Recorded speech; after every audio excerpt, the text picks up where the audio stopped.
नमस्कार दर्शकों, मैं हूं कमल श्रीमाली। हम बात करें समस्या और उनके समाधान के बारे में। हर व्यक्ति चाहता है कि उसकी संतान जब भी विवाह करे तो सामाजिक नियमों के अनुसार और अपने घरेलू स्थिति को देखते हुए विवाह का निश्चय करे, विवाह का डिसीजन करे। लेकिन आज के युग में सबसे बड़ी समस्या ये आ चुकी है कि जो भी अपने घर के संतान हैं, बच्चे हैं, वो अपनी मन मर्जी से शादी करना चाहते हैं। जिन माँ बाप ने आपको जन्म देकर के इतना बड़ा किया, आप उनके सपनों पर पांव रख करके उन्हें तोड़ते हुए आगे बढ़ जाते हैं और फिर कुछ समय बाद में वापस उसी घर में लौट आते हैं कि शादी अनसक्सेस हो गई, असफल हो गई, अब मैं क्या करूं, मेरा सहारा कोई नहीं है, मैं तो वापस आ गई। ऐसी स्थिति में वो माँ बाप अपने परिवार में, समाज में, सोसाइटी में हर जगह बदनाम भी होते हैं कि आपने अपने संतान को कैसे संस्कार दिए। ऐसी एक कुंडली अपनी संतान की भेजी है एक व्यक्ति ने, मेरे ही किसी भाई, बंधु, दोस्त, सखा, जो कि इस स्थिति से पीड़ित है और ऐसी स्थिति में वो मदद चाहते हैं कि लड़की जिद पे अड़ी है कि मैं लव मैरिज ही करूंगी। तो ऐसी स्थिति में मैं क्या करूं, आप ये उपाय बताइए और क्या इसकी नौकरी लगने के कोई योग है ये भी बता दीजिए। तो शादी का अर्थ दो व्यक्तियों से है। लड़की है तो लड़के से शादी करे, लड़का है तो लड़की से शादी करेगी, ये तो एक सामान्य सा नियम है। लेकिन शादी के साथ में जो कुंडली मिलाने के लिए मैं हमेशा आपको बतलाता हूँ वो 5 चीज़ें देखी जाती है। पहली चीज़, आपस में स्वभाव मिलेगा या नहीं मिलेगा। सेकंड, आपस में मेंटलिटी मैच करेगी या नहीं करेगी। थर्ड, गृहस्थ सुख, संतान सुख है या नहीं है। चौथा, दाम्पत्य सुख है या नहीं है। और पांचवा, आयु, परस्पर आयु का सुख है या नहीं है। यदि ये 5 सुख नहीं मिलते हैं तब क्या होगा, आप अपने जीवन में अभाव, सेक्रीफाइस करते हुए आगे बढ़ेंगे और कहीं ना कहीं वो साथ छूट जाएगा। इस कुंडली में फर्स्ट हाउस में बृहस्पति है और वो बृहस्पति सप्तम स्थान का अधिपति और साथ ही साथ कुंडली में कर्म स्थान का अधिपति भी है। तो लग्न में बृहस्पति होना सबसे अच्छा माना जाता है कि व्यक्ति में संस्कार या बुद्धि नाम की चीज है, अर्थात वो धीर गंभीर है, इंटेलेक्चुअल है और साथ में घरेलू विचारधाराओं को मानने वाला है।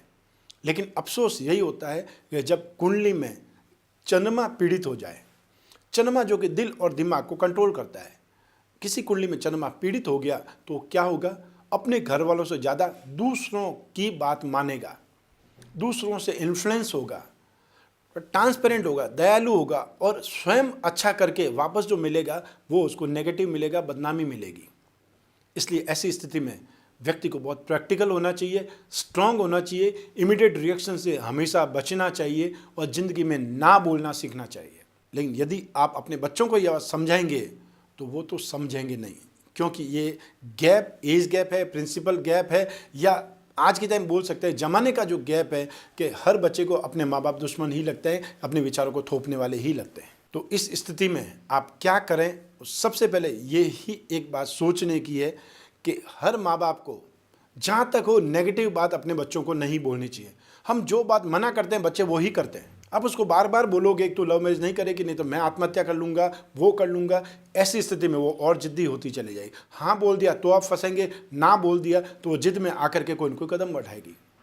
ऐसी स्थिति में आप सिर्फ एक ही मंत्र सीख लीजिए, वो है समय को टालना। इस ढंग से समय को व्यतीत करते चाहिए, क्योंकि जो समय आज की तारीख में चल रहा है उस समय के आधार पर 16 सितंबर 2015 जब आ जाती है, वहाँ से मैं बोल सकता हूँ वापस इसकी बुद्धि विकसित हो जाएगी। सही क्या है और गलत क्या है इसका भान इस कन्या को हो जाएगा। ठोकर खा करके समझना ये समझदारी नहीं है। आपने समय व्यतीत कर दिया, आपने दूसरों को दुखी कर दिया, घर परिवार को दुखी कर दिया और अपने ऊपर भी एक लेबल लगा दिया शादीशुदा होने का, अर्थात जानबूझ करके दूसरों के विरोध में शादी करने का, लव मैरिज करने का। ऐसी स्थिति में क्या होगा, या तो आपके परिवार वाले मान जाते हैं और सब कुछ सामने वाले भी सही होते हैं, लड़के के घर वाले भी मान जाते हैं और सही ढंग से अरेंज मैरिज की तरह विवाह कर लेते, तब तो बात सही है।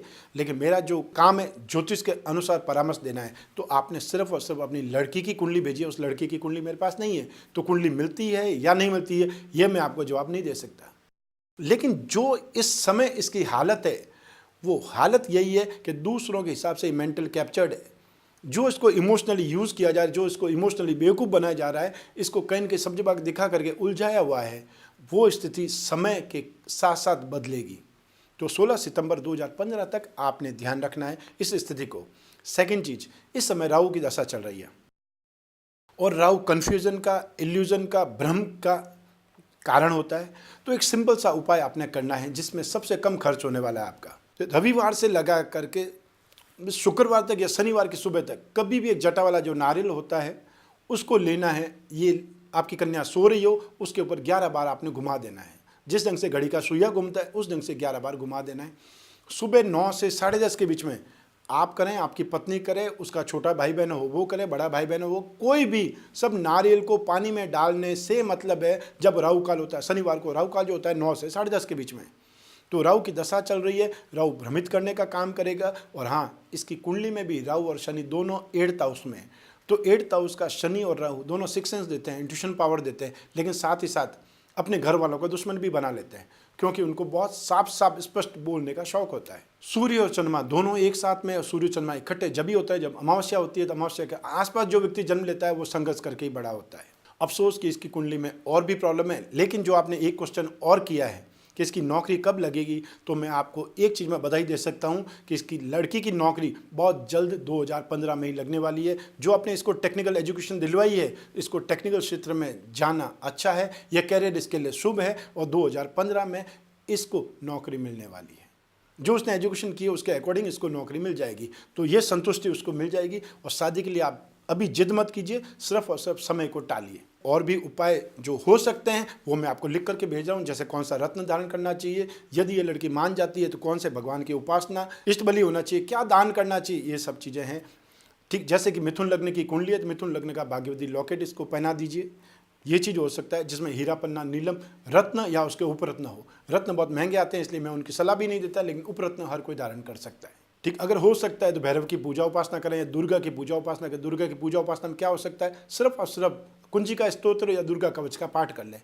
संस्कृत में प्रॉब्लम होती है, कोई बात नहीं, सिर्फ और सिर्फ दुर्गा चालीसा का पाठ कर सकती है, इतना तो कर ही सकती है।